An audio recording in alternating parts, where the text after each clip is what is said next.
Hello, and welcome to the Mobile User Acquisition Show, a podcast to help you unlock tremendous growth for your app. My name is Shamant Rao. I'm the CEO of the boutique growth marketing firm Rocket Ship HQ and host of the podcast Mobile User Acquisition Show. In each episode, we feature experts in the field of mobile growth and discuss strategies, tips, and pointers from the leading edge of mobile growth marketing. By the end of each episode, you will have gained actionable and tactical insights that will help you make more informed decisions in your own work around growth. The Mobile User Acquisition Show is produced by Meryl Vincent, Content Marketing Manager at Rocket Ship HQ. Our guest today is Ekaterina Gamsriegler, Head of Growth and Marketing at Mimo, an app platform that helps people learn coding. In today's interview, we cover so much ground around subscription monetization and testing. Ekaterina talks about how the iOS privacy changes provided the early impetus for monetization experiments that she drove. She describes the different levers that impact monetization. She describes the nuances of optimizing trial screens, highlighting benefits, understanding and combating cancellations, localization, and much, much more. Today's interview is a masterclass in subscription monetization, and I'm excited to present it to you. I'm very excited to welcome Ekaterina Gamsriegler to the Mobile User Acquisition Show. Ekaterina, welcome to the show. Hi, Shaman. Really excited to be here. It's my first podcast. Very excited, a bit nervous. Yeah, which is one of the reasons I'm excited to have you, Ekaterina, because I think from our last conversation, you have very nuanced insight and into all things subscriptions, all things monetization. And yet you still come across as the kind of person that's outside of the conference circuit limelight and I think it's great to be learning from somebody that's been in the trenches, that's been executing not quite as much in the limelight. So I'm excited to have you on the show today. To get started, so when you're looking at monetization and testing, there are different parts of the user funnel that can be optimized. So it could be install to registration, registration to trial, trial to purchase, recurring purchases, or they could be more as well. There could be virality, there could be referrals, there could be content. How do you identify which of these is the biggest lever to focus on in your testing? That's a great question. I have to mention our funnel looks slightly different because for us, the sign up is optional at the beginning of the user journey. So we basically have the free user who we can then convert to start in the trial, who then hopefully will upgrade and then renew the subscription. And of course, it's natural to assume that the biggest levers are usually the ones at the top of the funnel because these are the changes and the features that have the highest exposure. However, if you look at the typical most popular prioritization frameworks, like RISE, for example, their reach and impact are just two of the input levels. Because, for example, if you have something that might not have too much exposure, bottom of the funnel, but at the same time, it takes very little effort and you have a lot of confidence that it's going to work, then this is what pretty much falls into the low-hanging fruits category. So, of course, yeah, there is a way to use this basic prioritization frameworks, which are quite popular for defining and figuring out what to work on. But what I personally find also very useful is, I think the correct way to call it would be something like scenario planning and scenario modeling kind of sheets. I love spreadsheets. And what I mean by scenario planning is that I would have a sheet with a lot of different revenue-related metrics covering pretty much everything from the top of the funnel, like trial opt-in rates, average revenue per subscription, to the very bottom of it, ending up with LTVs, payback periods, maybe, for different subscription durations. Usually, I create, mine is quite complex, the one I'm using at work. They can be also fairly basic. And as the spreadsheet is automated, you have these multiple inputs, multiple variables which impact each other naturally. And once you change and adjust one of this, you can pretty much see in the end what kind of a shift of in revenue or lifetime values or any other metric you can expect. And I think this was exactly the kind of automated thing that helped me figure out which kind of changes even need to be tested, because some of the changes, like for example, increasing the price, as long as there is no cannibalization from different subscription plans going on, were pretty straightforward, and you can project very easily what kind of an increase in revenue it's going to bring. With more tricky scenarios, you might have up to 2 to 3 different scenarios, and the way your lifetime values and revenues might change in the end. So I find this kind of templates fairly useful. I think they're widely used in marketing overall when you also are trying to plan out different initiatives, starting from testing a new acquisition channel, ending with maybe it makes more sense to invest this energy into optimizing your onboarding emails. But for different growth planning scenarios and product changes, it also makes a lot of sense. Oh, yeah, it sounds like you have a quantitative model that helps you really quantify which of these will have the bigger impact, and you evaluate which one is actually moving the needle. That's a very good way to put it, yes. Yeah.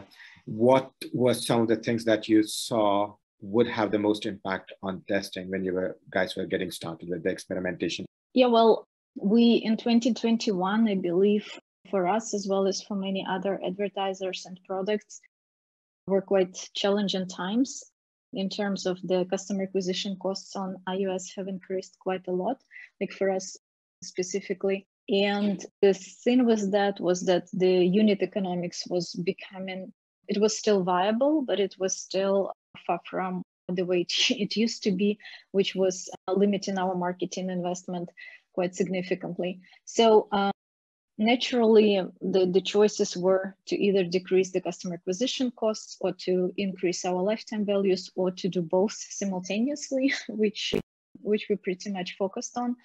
And yeah, so for us, the lifetime value was the biggest focus for the whole last year. And the main lever for us was, when it comes to lifetime values, was actually increasing the price slightly after doing quite extensive surveys in the apps. And I also did the Van Vet price sensitivity survey, trying to figure out what is the ideal pricing point for different segments of users that we have based on their motives and that they pick in the onboarding. And apart from this, another big lever was increasing the trial opt-in rates, because a lot of our subscriptions before that were happening with a discount. We would offer a discount at the beginning of the user journey, because we fall into the category of personal development kind of apps. These are the ones where the user's motivation is the highest at the very beginning, and then gradually it might be going down, because learning to code requires actually a lot of energy and effort. So for us, in order to kind of lock the user in, it was critical to help the user commit. And that's why we were offering discounted subscriptions at the beginning of the journey, which was also having a negative impact on the lifetime values overall. So of course, if we would increase the trial opt-in rates, then the distribution of the purchases happening at full price versus at the discounted price would get more healthy. And this would have a high impact on our LTVs, which we did. And this is exactly what happened and what helped us a lot. And with the trial screen, what were some of the variables that you guys tested? Can you speak to that? Yeah, the key metrics which we were aiming to improve were, of course, first the trial opt-in rate to start with, and then also the trial cancellation rate.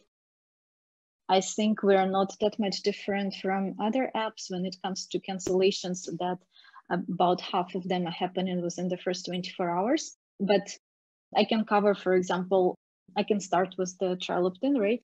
Here, the successful experiments were, not surprisingly, and probably similar for many apps in the industry, is us also testing out the Blinkist inspired screen with the timeline. We saw Can you describe that for people who don't know? Can you describe what that was? Yeah, of course. It's a version of the paywall, like the trial opt-in screen in this case, which explains how the trial works and where the company, the app pretty much also commits to sending the user a push notification or an email or both before the trial expires to decrease this trial anxiety. Because we also, similarly to Blinkist, and I believe many other apps, were receiving a lot of user feedback and reviews where users were not very happy with the trial option overall. They have very little trust towards it. So a lot of reviews were talking about developers capitalizing on users who forget to cancel. So it's naturally, we saw that it's quite a barrier for a lot of users to even start the trial. So the way it would work is that it would describe how exactly the trial period is working, how long it is, and mention that the user will get the notification or an email before the trial expires so that they can cancel it if they don't find the pro features valuable. And we did exactly this. This resulted in around 100% increase in the trial opt-in rates, and also decreased our cancellations within the first 24 hours by 25%, which was huge for us. And even if people forget to cancel, there's only a short-term revenue bump because they will remember and eventually they will cancel that. And like 100% improvement here upfront more than makes up for any revenue you would have gotten from people who forget. Exactly. That was the reason. I mean, of course, after sending the reminders to the users with the push notifications and the emails, we also see a slight increase in the number of users, but this definitely is a much more ethical approach to the trial practice as well. For us, in terms of numbers, it definitely paid off. I think I heard the feedback from some other folks in the industry for whom this experiment did not bring that much significant impact, or maybe it brought a small marginal improvement, which they would believe would disappear over time anyways. But yeah, for us, this change was very successful. Definitely. Yeah, I know you mentioned cancellations, right? And obviously that can be a big opportunity in reducing cancellations. Can you describe what the user state of mind is that typically leads to cancellations, and what have been some of the things you guys have done to combat cancellations? Yes, of course. We have the trial cancellation survey, which we send out to users and also show it in the app after they cancel the trial. This helped us come up with the first hypothesis around improving these rates. And the main reasons, I would say for us, the two main reasons that lead to cancellation were the price. This even got a little bit more intense, I would say, this year, because you see more and more users canceling specifically because of this reason. If before there were only specific segments which would cancel because of the price was too high, right now we see it across both platforms and across different user segments. And another reason why they would cancel it is because they might not find the pro features that we are offering valuable enough. And here I have to admit, with our monetization model, we offer a lot of content and a lot of features for free. You can pretty much learn to code and go through everything with very not minor differences, but we only provide the pro features for power users who want to learn faster, more efficiently, without distractions. And at the same time, not every typical user necessarily needs that. So yeah, a lot of the cancellations were happening because they would be perfectly fine to keep using the app for free and would not necessarily find need to upgrade. And there are also multiple ways to tackle that, but a lot of them would be, let's say, also borderline unethical. For example, increasing the ad load to make it more, to add more distractions to the user experience, which contradicts our company company's mission of making coding accessible, we could always lock more content behind the paywalls, which would also not be in line with what we're actually aiming to achieve. That's why we are regularly doing a lot of user interviews to figure out what would actually be the most valuable set of features for the users. And in terms of tackling these cancellations, there were different experiments that we did for tackling trialist churn and also subscriber churn. So for the trials, first thing we noticed is that when the users opt in for the trial, because let's say the trial opt-in screen was working great, and users were clearly understanding how the trial is working, but it was not clear to them why they would upgrade and what would be the benefits of having a pro subscription. So this was because this big part of the benefits for the user was missing. And after we started experimenting with adding these benefits in also a personalized way based on the user's answers in onboard, this helped us decrease trial cancellations by around 10%. Because on top of explaining how the trial works, we also started to add different parts to the layout, which would be saying why would you need to upgrade and what would be the main benefit for the user. We also experimented later a lot with the layout. So how to show these benefits and what exactly to show on this flow on the paywall, because there is like a huge space for experimentation there. You can have the list of features, then you can have the explanation of how the trial works, then you can have some social proof, and yeah, pretty much user testimonials. You can have the comparison of the basic plan and of your pro plan subscriptions. The big question is how exactly to figure it out what is worth including into the screens, into the flow, and whether it should be one long scrollable screen or whether it should be all broken down into separate screens. So we experimented also quite a bit with that. And for us, currently, the multi-screen version works very well.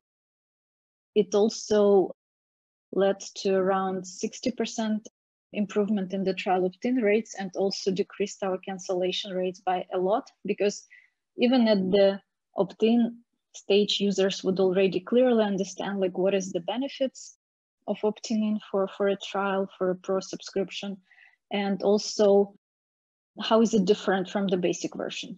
So for us, having all of this explained at such an early stage helped a lot to decrease the cancellations as well. And with the price, I think we also started differentiating the price based on the user segments.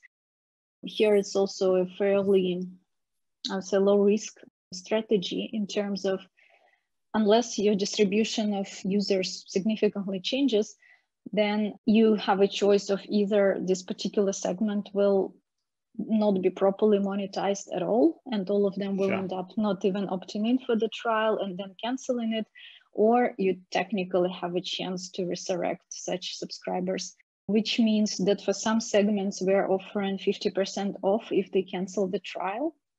We then try to remind them of the value of it, like of the value of the pro features, explain that they're going to lose access to those, and offer them to resubscribe with the 50% offer, which also works pretty well. And for subscriber churn, from the user interviews, which we did quite a lot, it was kind of clear that a lot of users were under the impression that the content might not be deep enough, or it might not be enough of it for the whole year. That's why they would cancel the subscription pretty fast at the beginning of their journey. And the only way to tackle this, as I saw it, was value nurturing, which means the constant reminders of the new content we keep adding, because we keep adding this on a weekly basis. We just were not communicating it properly. Showing the in-app messages, sending push notifications, even setting up in-app events came in quite handy with promoting the big updates, because otherwise the users were under the impression that literally nothing is changing or happening or improving. And yeah, this value nurturing strategy was one of the ways to tackle this. And when you think about it, there's definitely a lot that's possible to very intentionally tackle churn or cancellations. To switch gears a bit, right? For many apps, localization isn't a priority because English language audiences and monetization potential can be huge. And anything outside of that, you look at from a cost benefit lens, and it's oftentimes not worth it. How did you guys decide to prioritize localization, and what is the impact of localizing? Mm-hmm.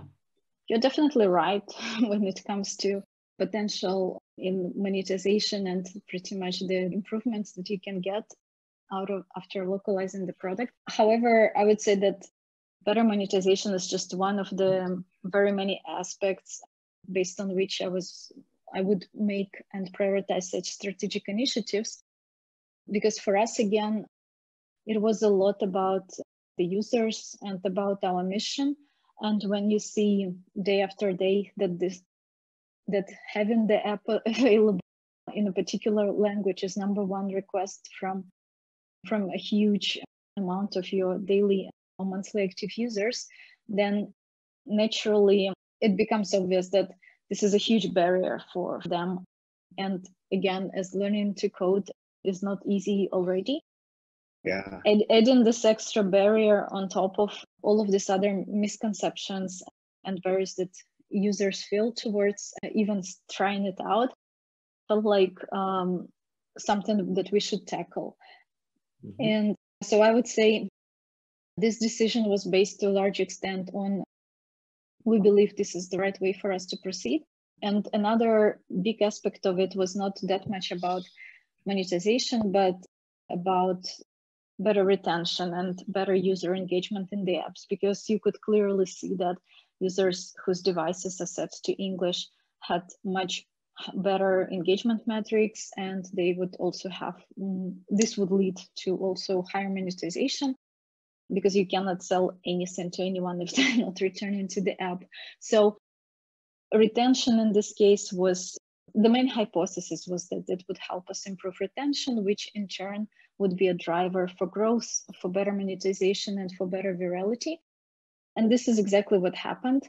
Our retention on short term and long term, so from day 7 to day 1, day 7, day 14, improved depending on the country from like 25 to 100%. Naturally, the improvement was much higher for markets where the adoption of English is lower. In turn, this helped a lot with our word like referral scheme, so to say, our like slightly incentivized referral loop. There we saw improvements between 100 and 170% of users who started to share the link to the app with friends. And on top of this, when it comes to monetization specifically, depending on the market, we saw between 30 and 50% increase in the trial opt-in rates as well, and also in purchase rates, of course, following the higher trial opt-in rates, which basically means that it worked out pretty well. We did not start with all the languages at once. We started testing with a couple of languages first to also see this cost benefit, to do the cost benefit analysis. And I have to mention here that not for all the languages localization is of course necessary, not for all the markets.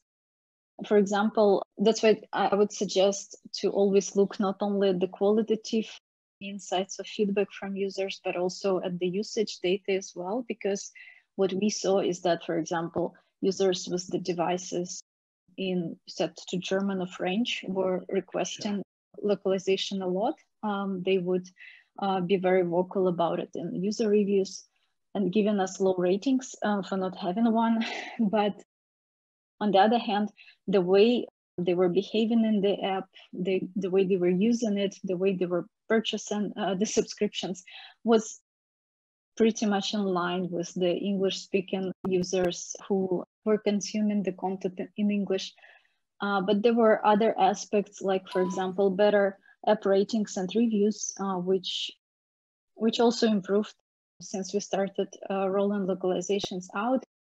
We also got more featuring opportunities. So this had an impact on many other aspects and areas of the product, in addition to just money. There's a halo effect. There are definitely effects that cascade down once you localize it, customize for specific audiences, specific countries and geos. Definitely that makes sense. Something else you mentioned the last time we spoke was about your content sharing loop. Can you speak to what the genesis of the content sharing loop was and how you implemented this and what the results were? Yeah, of course. Our app overall is using a lot of different gamification techniques and, let's say, methods, because we want users to build a habit to learning to code, and in a way to get into it and to believe and to build the confidence that everyone can learn to code. And as we are an educational product, as we are personal upgrade kind of product, it feels like there was this great product feature fit when it comes to also enabling users to be able to share their progress and successes on social media when it comes to their coding journey. And this is not something that we used to have up to a year ago. This was also the time when Meta rolled out the feature for sharing to stories. It was covering Instagram stories and Facebook stories. And we pretty much jumped onto it because it really felt like a good product feature fit and a good time for it. The implementation was fairly straightforward. I think it was a medium size of task for the design and development teams. And what happened is that we implemented we added the buttons and the possibilities for users to share the results, like their progress, onto the screens where we felt users are having the aha moments and get the reminders that they're making progress. For example, the continuing the streak screens, moving up to a higher league, successfully completing a challenge. We also did at the end of 2021, the yearly rep, so to say, Spotify style, where we were wrapping up the progress a user has made over the year. And in the end, even though it took some time, of course, the feature is having a lot of traction now because we kept adding the different use cases there. So at the moment, I think around 10,000 users a month share their progress with Mimo on Instagram or Facebook. Also, from the absolute numbers perspective, we would have maybe 0.2% of users doing so from our daily active users. But when your daily active users are close to 6 figures, then it also makes it quite a significant amount. And the good thing about it is that as you keep adding different cases to it, more sharing opportunities, then it starts working in a very sustainable way, which also helps with the virality. And overall, the impact of it is not so easy to measure in terms of, but since we started rolling it out, we saw a huge increase in the number of organic brand searches. And as far as I know, I think 25 to 30% increase of users who are searching for our brand these days more on the stores. And I also believe that recently it became also possible to track the downloads that are actually happening from the stories which are being shared, which makes it much easier to estimate the impact. Small question. How are you tracking from the store brand searches? How exactly are you doing? I was looking back then at the Google Play stats, pretty much the top branded searches and how it has changed since we implemented the feature. I mean, it's not that easy to do recently in recent months, but before pretty much till autumn it was possible. Definitely. Ekaterina, this has been incredible. It's great to see just the plethora of options that are available, just the opportunities that are available from testing and improving the LTV of an app so dramatically in the ways that you've described. There are just so many levers that aren't quite obvious, but those that you've described so clearly and so well. This is perhaps a good place for us to wrap. But before we do that, can you tell folks about how they can find out more about you and everything? Yes, of course. I hope it was valuable and not too boring, not too much details. I'm on LinkedIn. I think this is the channel where I share the most. And of course, as you also mentioned at the beginning, I was not going that much to conferences in recent years. I believe nobody was because of the pandemic, but I'm planning to change that in the upcoming year. But for now, I'm super happy always to connect and to exchange knowledge and experience and share learnings. Yeah, I think this would be the best to connect if anyone wants to chat. Wonderful. With that, we'll wrap up for today. Thank you so much, Ekaterina. Thank you for having me, Shaman. It was a pleasure. For more tips, pointers, and strategies from the leading edge of mobile user acquisition, subscribe to our YouTube channel right here, or check out our blog, rocketship.hq.com/blog.